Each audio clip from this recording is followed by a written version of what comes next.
What are the other things that people commonly get wrong about employee experience? I don't know if they're wrong. I just think that our opportunity to think about how to get employee feedback is really evolving. So we used to think that a really high response rate, and some people may still think this, is really important. I certainly used to think that and took a lot of pride in the fact that we had typically an 87% response rate on our engagement survey. And I've seen companies with as high as 95%, right? And that if it was too low, it wasn't healthy.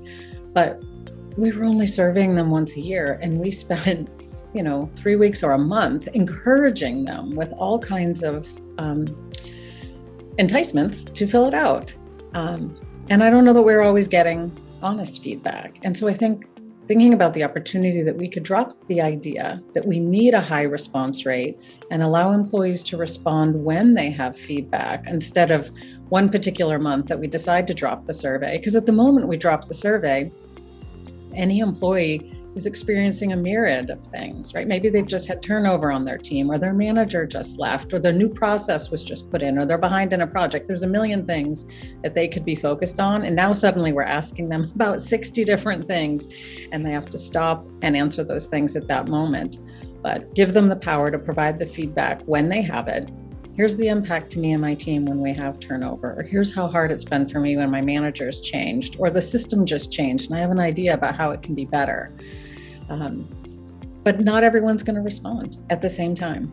And so we're going to have much lower response rates. But we've seen great response rates in what we call continuous understanding programs, just allowing employees to provide feedback at any time.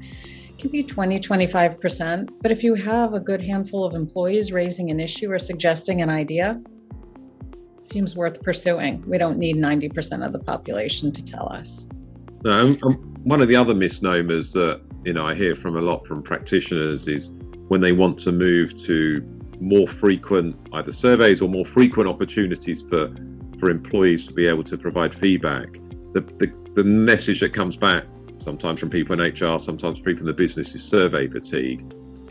I think we could talk about. I'd love to hear your views on survey fatigue, but is it more that what frustrates employees is when there's no action taken and no communication, less than survey. So love to understand your views around survey fatigue. Yeah. And I think you're exactly right, David. I think that's often what we say. It's not that people are tired of being asked how they feel. They're being tired of being asked, but then no action being taken. But myself, I ran an always on at Citizens for over 5 years, and it continues to run today.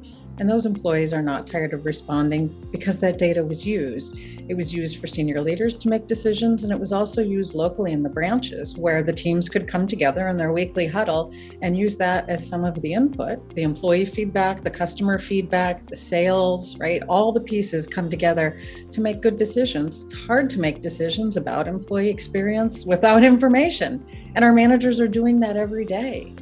Right? If they can bring their team together and make the employees part of it, it just helps in problem solving. It helps us know if something we think is going on that's typically anecdotal, we heard in the hallway, or there's a rumor. Well, let's find out in the survey. If it's running all the time, just ask your employees. Everybody, tell us how that new system's working.